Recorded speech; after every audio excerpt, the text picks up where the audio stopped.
Korang pernah tak terfikir tinggal dekat pulau yang kecil berdua je?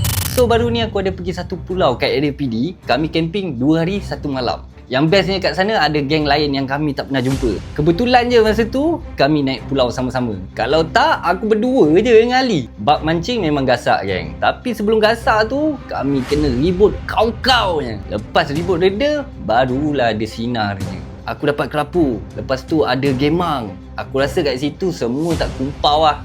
Yang paling hanya geng Negeri Sembilan lah. Dia ada dapat senangin besar gila. Tapi sayang geng, tak berjaya didaratkan. Part yang paling mencabar dan seram bagi aku malam tu lah. Dah lah aku dengan Ali je ada kat pulau tu. Geng-geng Negeri Sembilan, geng-geng lain semua dah balik. Tiba-tiba malam tu perut aku buat hal geng. Memang kena buang. Aku ni penakut juga geng kalau seorang-seorang. Time tu aku fikir mesti aku akan jumpa benda-benda mistik ni. Confirmnya. So kalau korang nak tahu apa yang jadi kat Pulau Asam tu dari awal sampai akhir, yang seram tu kat mana, ikan apa yang kita orang dapat, macam biasa jumpa korang dekat app Merah sekarang. Pada mantap.